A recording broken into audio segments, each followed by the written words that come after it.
Antes de você receber um nome, antes de você ter consciência de que havia nascido, antes de você comer qualquer coisa, você já tinha uma vontade. Quando nós nascemos, necessariamente nós choramos. O bebê recebe aquele tapinha para chorar. E se ele não chora, o médico já sabe que tem alguma coisa errada com ele. Aquele choro é a primeira expressão de vontade própria que todo ser humano emite. Porque o choro está dizendo o quê? Está dizendo: eu quero voltar para o quentinho, para o calor, para a segurança, o afago do ventre da minha mãe. Eu não reconheço esse ambiente frio aqui. Esta primeira expressão de vontade, ela se estende por toda a nossa vida. Ela dá início a milhões e bilhões de expressões de vontade própria até o fim da vida. Sim, Deus nos deu algo chamado direito de escolher, direito de emitir a própria vontade. Eu quero, eu não quero, eu gosto, eu não gosto, eu vou, eu fico, eu desisto, eu insisto, enfim. Deus nos deu esse poder, o poder de ter a própria vontade. E ele não interfere na nossa vontade. É o grande dilema, não é, que o ser humano enfrenta. Muitas vezes as pessoas reclamam assim, dizendo: onde está Deus? Onde está Deus que não interfere no sofrimento humano? Por que Deus permite tantas coisas ruins acontecerem, o sofrimento dos inocentes e etc, etc. Mas essas mesmas pessoas, quando Deus lhes manda fazer ou viver de uma certa forma, não querem. Não querem. Elas querem a interferência de Deus na hora do perigo, na hora do mal. Mas, fora isso, elas não querem a interferência de Deus. Elas querem fazer o que elas querem. Então, é o grande dilema humano. É não entender o poder, a grandeza e a soberania da própria vontade. A nossa vontade é tão soberana que Jesus, quando ensinou os seus discípulos a orar e a todos nós, ensinou que nós devemos orar e dizer: seja feita a tua vontade. Ou seja, se eu preciso orar e pedir para que a vontade de Deus seja feita, é porque se eu não fizer isso, se eu não pedir, se eu não entregar a minha vontade para Deus, então a dele não vai ser feita na minha vida. Para que a vontade de Deus seja feita na minha vida, eu preciso abrir mão da minha vontade, eu preciso entregar a minha vontade, abrir mão dos meus direitos de fazer o que eu acho, o que eu quero, o que eu penso, o que eu sinto, e entregá-lo para Deus. E falar: Senhor, não seja como eu quero, mas como tu queres. Tamanho é esse poder. É o maior poder que existe. Ele é tão grande que nem Deus interfere com ele. Ele é tão grande que Deus não interfere com o nosso poder de escolha. Você quer crer em Deus? Você tem o direito. Você quer crer no diabo? Você tem o direito. Você quer dizer que Deus não existe? Você tem o direito. Você quer obedecer a palavra de Deus, fazer o que é certo? Você tem o direito. Você quer fazer o que é errado? Você tem o direito. Deus dá o direito para o ser humano fazer o que ele acha. Agora,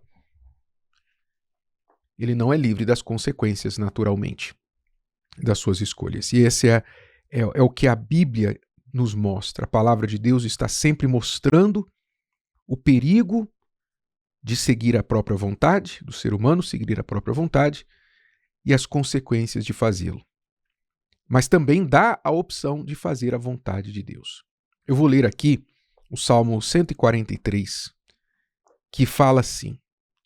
Um salmo, muitos salmos são muito conhecidos, mas esse aqui você não ouve muitas pessoas postarem isso nas redes sociais, não é? Você ouve as pessoas postarem: o Senhor é meu pastor, nada me faltará, não é? Você ouve lá, vê versículos do Salmo 91 e tal, outros salmos mais famosos. Mas esse aqui você raramente, dificilmente vai ver.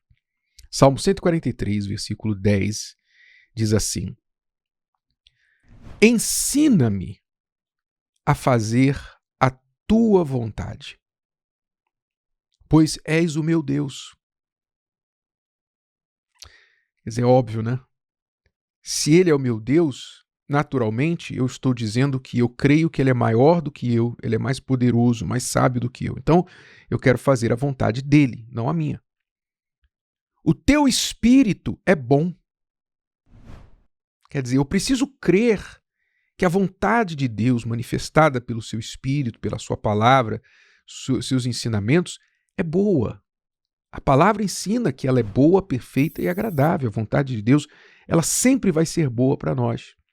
Mas quantas vezes, quando a nossa vontade confronta a de Deus e vice-versa, nós resistimos à vontade de Deus? Nós dizemos, não, mas não é isso que eu quero. Eu quero aquilo. E insistimos naquilo que queremos, deixando de lado a vontade de Deus, torcendo que a vontade de Deus esteja errada. Ou que, na verdade, nós entendemos errado, que a vontade de Deus é exatamente a nossa. Quantas vezes? Se você não crer que a vontade de Deus é soberana, é melhor, maior para a sua vida, você nunca vai querer, no momento do conflito, abrir mão da sua. Nunca. E é por isso que nós vemos pessoas o tempo todo, pessoas que se dizem cristãs, que dizem crer em Deus, fazendo o que elas acham. O que elas pensam. Não, eu vou fazer isso porque eu quero aquilo. Não param para perguntar, não param para se perguntar, e nem muito menos a Deus, se aquilo que elas estão decidindo fazer é a vontade de Deus. Não param. Elas param apenas no entendimento de que aquilo é o que elas querem para si. Não, é o que eu quero, é o que eu acho, é o que eu penso, é o que eu sinto, enfim. A voz do seu coração fala mais alto e elas não querem saber da vontade de Deus. Não querem saber. Não, eu vou fazer isso porque é isso que eu quero. Eu devo obedecer à palavra de Deus que diz: não se envolva, não se entregue, não vá para a cama com aquela pessoa, porque ela não se comprometeu com você ainda, ela não casou, vocês não são casados, vocês não têm um compromisso para a vida. Você vai entregar a sua intimidade para aquela pessoa que ainda não entregou a vida dela para você. Não faça isso. Não. A pessoa não pergunta. Na hora da vontade, ela vai para a cama. Aí depois sofre, aí pergunta por que aquela pessoa, por que eu fui rejeitado, por que o meu relacionamento não deu certo, por que essa pessoa me maltrata, por que a gente não se dá bem. Por quê? Porque atropelou a vontade de Deus. Você não quis saber da vontade de Deus, você quis saber que naquele momento o seu corpo pedia sexo. É isso que você quis saber. Naquele momento o seu corpo pedia prazer e você foi e obedeceu à vontade do seu corpo. Você não obedeceu à vontade de Deus. Agora você está colhendo as consequências. Então, quando a pessoa é proposta a ela um